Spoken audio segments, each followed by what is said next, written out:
Welcome, and thank you for joining us today for our Thursday Treasure program, where we go through some of the lesser seen objects in the museum's collection.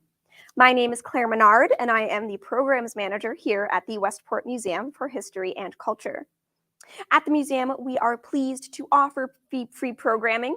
We do have a donation link online if you are so inclined, but we understand that this is a difficult time for many. Any support you can offer the museum, however you are able, is greatly appreciated. During the program, if you have questions, please enter them in the comments box, and our chat moderator will answer appropriate comments and questions during our presentation. Today, we are talking about hygiene.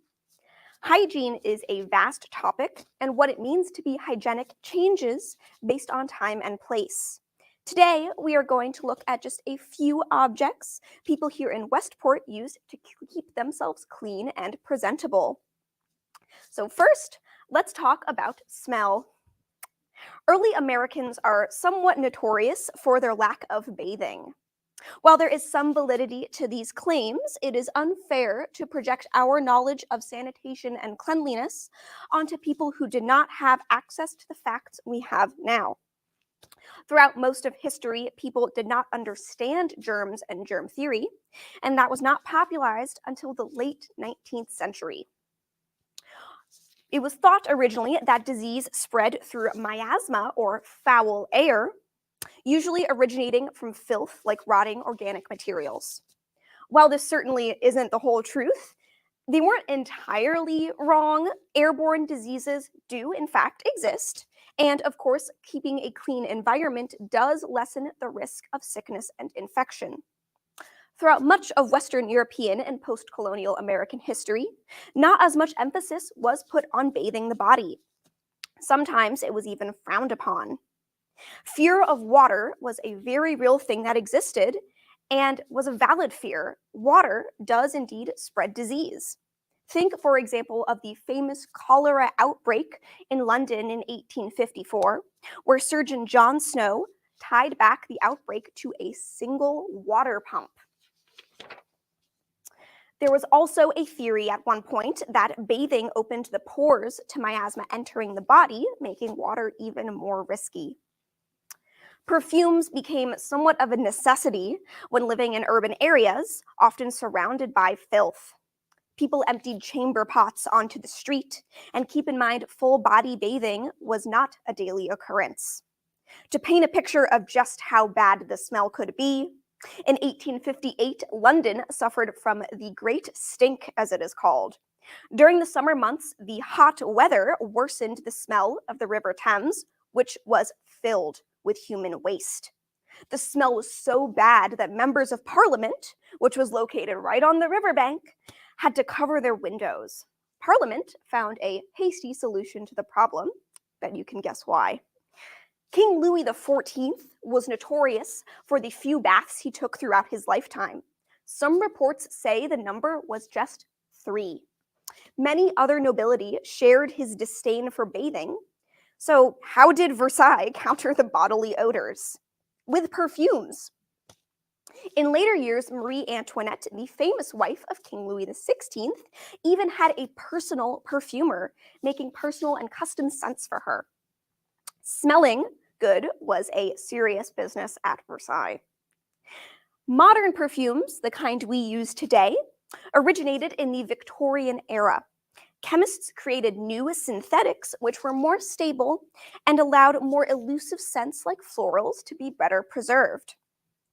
Now, the first artifact I have to show you, unfortunately, I do not have physically with me because it is actually on display in our Becoming Westport exhibit. So you can go see it yourself in person if so inclined, but we will have a picture up for you. Now, this amazing fragrine bottle is from Westport, maker C.B. Dolge Chemical Company. It is made of glass with some paper and fabric as well. It is roughly 5 inches tall, so not too big.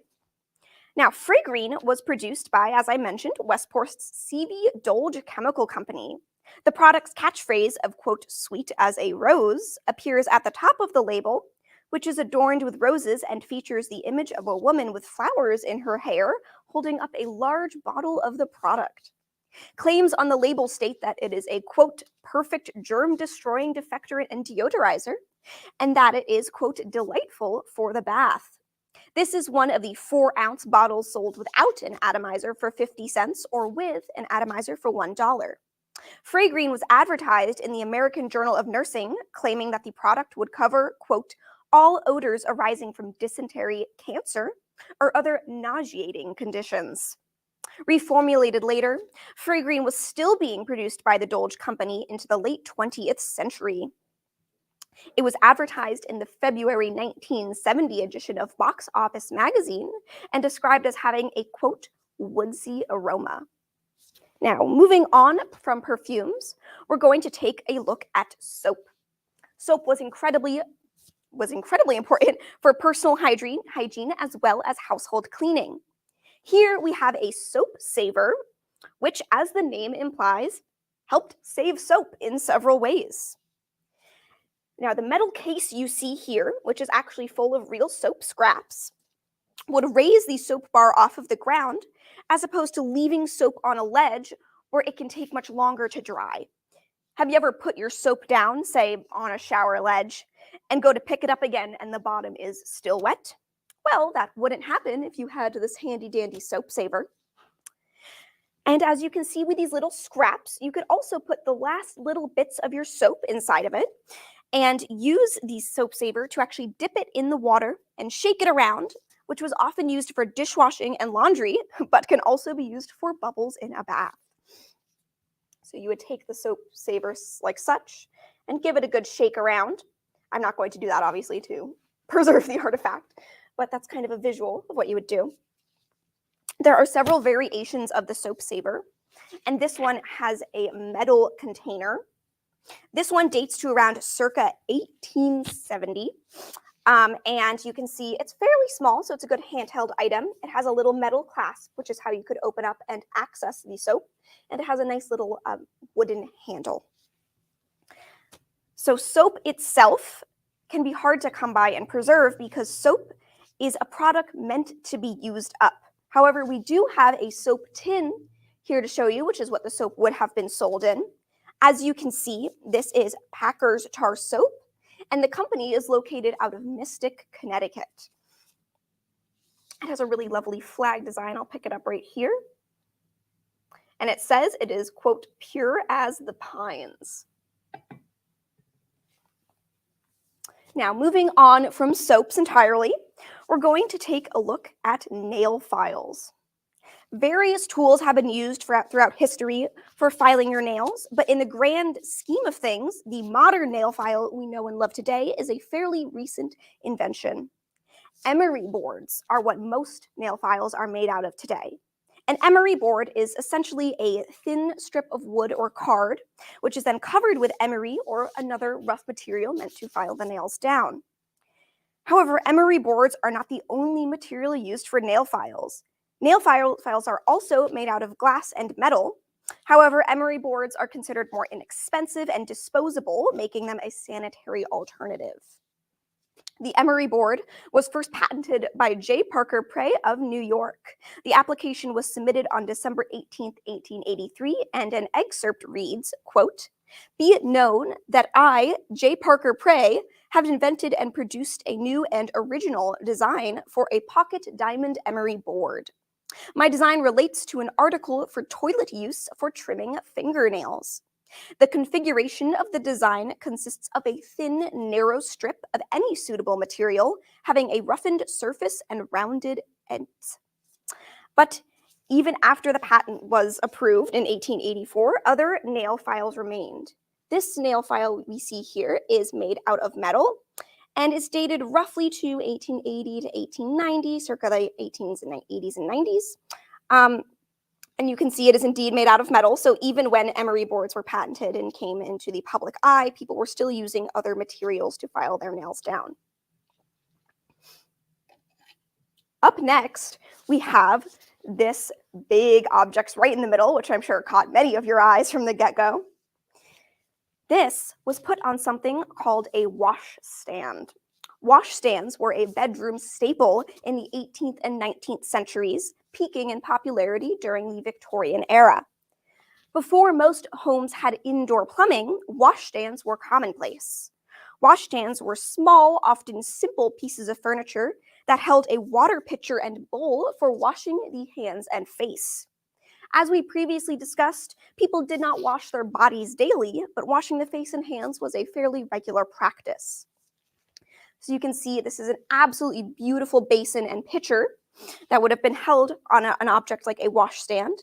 Now this pitcher is made out of white porcelain, has these really beautiful gold fleck decorations, and also these blue flowers, which were likely transfer printed onto the objects. As you can see, this is very high quality. It's a very beautiful piece, so it's just as aesthetically beautiful as it was functional. It has a nice little wavy top to it, and you can see there's also some intricate detailing on the handle, just making it a really beautiful and special piece. Now, washstands did not just hold basins and pitchers.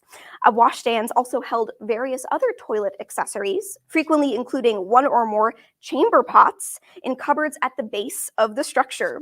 A chamber pot is essentially a bowl that was used as a toilet overnight and was often also stored directly under the bed.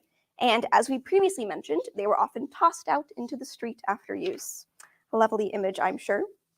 A washstand was also one of the places where men could shave their facial hair, which brings us to our next item, the straight razor.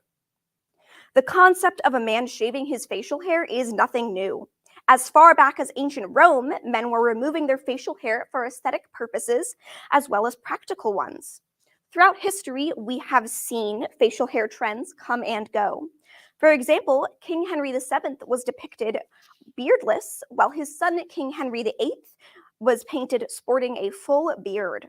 US presidents have been seen clean-shaven with mustaches or wearing a full beard.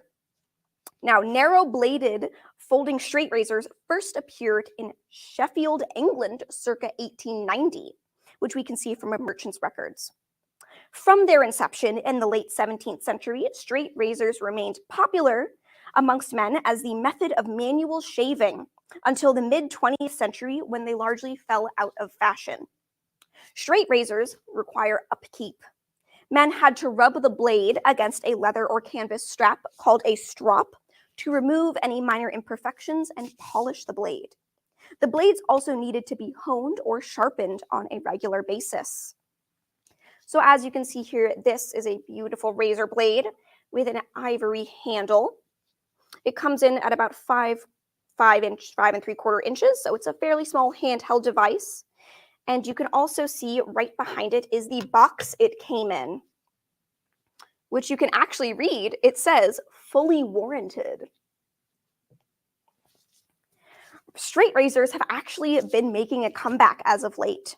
While a quality straight razor may cost substantially more than a cheap disposable razor from the corner store, their reusability and craftsmanship often, it kind of makes the price tag worth it, you know? You want something that's quality and it's gonna last, and they look pretty darn cool, at least in my opinion.